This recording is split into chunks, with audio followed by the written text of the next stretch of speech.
Samsung's M series of phones have always been a great budget option, thanks to their AMOLED displays, great battery life, and above average cameras. So is the M31 more of the same, or has Samsung brought something else to the table? Well, let's find out in today's review. And oh, spoiler alert, it's more of the same. Hey guys, Amurtha here from C4E Tech, and if you do end up enjoying this video, then please subscribe and turn on notifications by hitting that bell icon. Let's now get started.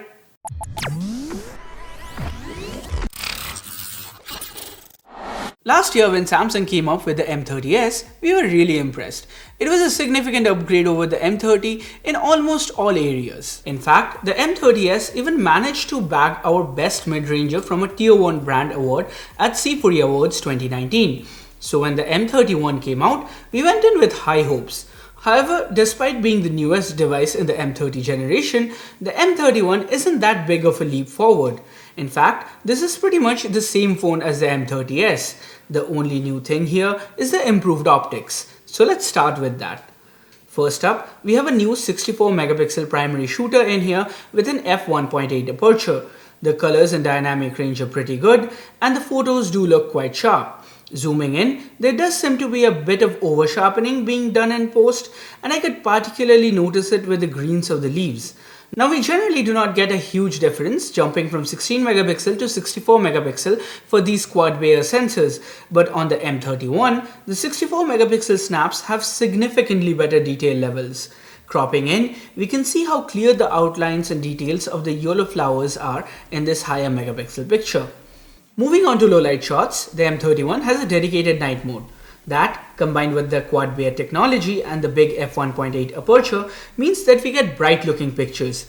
The colors are retained fairly well, and Samsung's processing seems to favor details, which means sometimes we get a little bit of noise in the images, especially at higher ISO levels. We also have an 8 megapixel ultra-wide snapper in here. Now, something that I've always praised Samsung for is their color science, even on their budget lineups. It's pretty much the same for the M31. The pictures from the ultra-wide are close enough in terms of colors and dynamic range to the primary camera. This is one of the better ultra-wide cameras that we can find in the under 20k range. Moving on, we have a 5 megapixel macro camera in here. And once more, Samsung has done well. This one produces some bright images with good looking colors, and the detail levels are passable. Of course, there is no autofocus in here, and the 3 to 5 cm focal distance of the macro camera means we had to get really close to the subject. Even then, it is quite difficult to find the exact right focus, and some shots that we took came out looking a bit blurry. And finally, we have another 5 megapixel depth sensor. So this one is used for taking rear portraits, or as Samsung calls it, live focus. The edge detection here is fine for the most part. As with live focus, we can of course control the strength of the blur while taking the shot and even after it. We can also change the nature of the background bokeh in post. Switching to the selfie cameras, we have a 32 megapixel selfie snapper in here. By default, we get 12 megapixel photos that kind of end up a bit on the softer side. The skin tones though are excellent, and so is the dynamic range. We also have selfie portraits, and the edge detection here is decent. There's also an option to take full 32 megapixel pictures, but then we trade off HDR for some better sharpness. Moving on to the video side of things, we can go up to 4K 30fps. We have crisp but shaky footage at this resolution. Dialing it down to 1080p seems to offer the best of both worlds, since we still get reasonably sharp video with vibrant colors and electronic image stabilization. We also have super steady video through the ultra-wide lens, and as expected, the footage here doesn't have any shake, but there's a significant loss in quality. Overall, for the price range, the optics on the M31 do quite well. The 64 megapixel primary camera takes some impressive daylight shots. I personally think the 8 megapixel ultra-wide is one of the best in the budget segment, and the 5 megapixel macro implementation here is not a gimmick, like we have come to expect from most of the macro cameras out there. So overall, a very competent set of cameras. Now the rest of the phone, it's basically the M30S. So everything we said in our M30S review holds true here. So here's a card to that in case you guys are interested. As for the rest, here's a quick rundown in case any of the details have skipped your mind. The Samsung Galaxy M31 comes with a 6.4-inch Full HD Plus AMOLED panel with a water drop notch up top. Samsung calls this the Infinity U panel, and as expected from a Samsung display, we have vivid colors and inky blacks. The best thing here is that it gets bright enough that I had no problems with sunlight legibility. Moving on, we have the same Exynos 9611 processor in here that we had seen with the M30S. It is a 10nm chipset that when paired with One UI 2.0 can run through any basic day-to-day tasks which we threw at it. For the most part, multitasking was a breeze as well. So if you don't plan on gaming, then the M31 holds up pretty well. It comes in two variants, both sporting 6 gigs of RAM. The difference is one comes with 64, while the other has 128 gigs of storage. We even have a dedicated microSD slot for storage expansion. Speaking of SIM slots, call quality and reception was fine. My only complaint here is the single bottom firing speaker isn't too loud.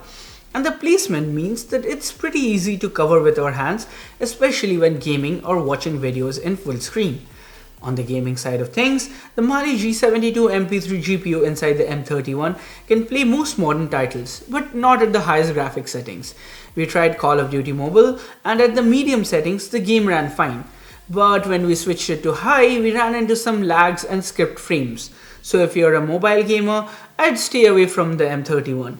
There are other phones with better hardware in the same price range. We touched upon One UI before, so coming back to software, we have One UI 2.0 in here running on top of Android 10. Now we have dedicated videos on Samsung software, so I'm not gonna delve into One UI much. We do have an always on display in here, so that's nice to see. However, there are quite a few ads and bloatware that have been pre-installed. The good thing is most of it can be avoided during the initial setup, but the My Galaxy app kept sending push notifications a couple of times a day. Summing it up, the software experience here isn't ideal, but the ads aren't as frequent or intrusive as MIUI, and overall once we uninstall the extra stuff and block notifications from the My Galaxy app, the rest of the software experience was pretty good. Finally, coming to the battery, we have a 6000 mAh unit in here that lasted us well into the second day. The battery life here is one of the best. In fact, it managed to outlast all other phones in our battery drain test. So no complaints on that regard. I only wish Samsung could have included a slightly faster charger in here. 6000 mAh plus 15 watt fast charging means that going from 0 to 100 takes about 3.5 hours. Wow. Now one thing that I have to give Samsung credit for is that they managed to keep the weight of the phone under 200 grams despite packing such a humongous battery. Of course, that means we have a cheap plastic build here. It's sturdy, no creaks or squeaks, but doesn't quite give that premium in-hand feel as a glass sandwich design. Another thing that I noticed here is that Samsung seems to have improved the fingerprint scanner. The one on the M31 is quite a bit faster. We also have support for face unlock, and that seems to work fine. Samsung has priced the M31 at 16,999 for the base 64GB variant, and for the price, this is a pretty well-rounded phone. Sure, we can get better builds and more powerful processors. Heck, we can even get a 90Hz display now in the under 15K range. But for people who want to buy a Samsung branded phone, the Galaxy M31 offers a well-rounded package. The budget-conscious M31 comes with One UI, an AMOLED panel from Samsung, some of the best cameras for the segment, and a big 6000 mAh battery. Not to mention the service and support network of a tier 1 brand. So if all those factors matter to you, then go ahead, get the M31. It won't disappoint. For others though, I would suggest taking a look at the Poco X2 or the Realme 6 Pro. That's been my 2 cents on the M31. Now I wanna know how you guys feel. Would you end up buying the M31? Why or why not? Let me know in the comments below. And with that, we come to the end of this video. Thumbs up, thumbs down based on however you felt about it. Share, subscribe and all that. And oh, turn on notifications by hitting that bell icon. Thanks a lot for watching till the end, guys. Have a good one. Cheers.